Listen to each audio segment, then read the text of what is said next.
నూజివీడు నియోజకవర్గం Janasena party office వద్ద party నాయకులు మట్టి వినాయక విగ్రహాలను పంపిణీ చేశారు. డిప్యూటీ సీఎం పవన్ కళ్యాణ్ పిలుపు మేరకు మట్టి గణపతుల పంపిణీ ప్రారంభించారు. నియోజకవర్గ పార్టీ సమన్వయకర్త బర్మా ఫణిబాబు ఆదేశాలతో పార్టీ నాయకులు ఈ విగ్రహాలను పంచారు.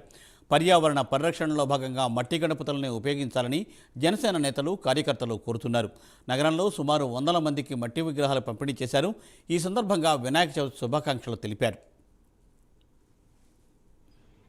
పార్టీ అధ్యక్షులు ఆంధ్రప్రదేశ్ డిప్యూటీ సీఎం పవన్ కళ్యాణ్ గారి ఆదేశాల ప్రకారం పర్యావరణంలో పరిరక్షణలో భాగంగా మట్టి వినాయకులను పూజించండి, పర్యావరణ కాపాడండి అనే పిలుపు మేరకు రేపు 7వ తారీఖున జరగబోయేటువంటి వినాయక పండుగ కార్యక్రమానికి నూజివీడు జనసేన పార్టీ ఆధ్వర్యంలో రాజు సర్కిల్ వద్ద జనసేన పార్టీ కార్యాలయంలో మట్టి వినాయకుడు ప్రతిమలు పూజా కార్యక్రమానికి ఈరోజు జనసేన పార్టీ తరఫున మేము అందించడం జరిగింది.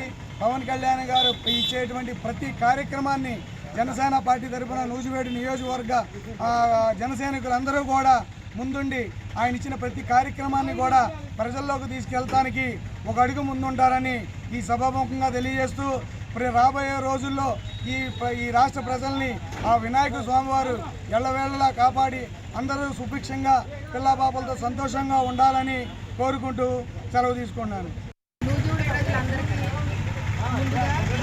శుభాకాంక్షలు.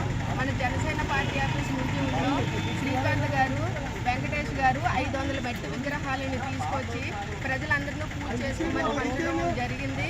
పవన్ కళ్యాణ్ గారు మట్టి విగ్రహాలతో పూజ చేయమన్నారు, పర్యావరణాన్ని రక్షించమన్నారు. అందుకే అందరూ వచ్చి తీసుకుంటున్నారు. అందరికీ జై జగన్.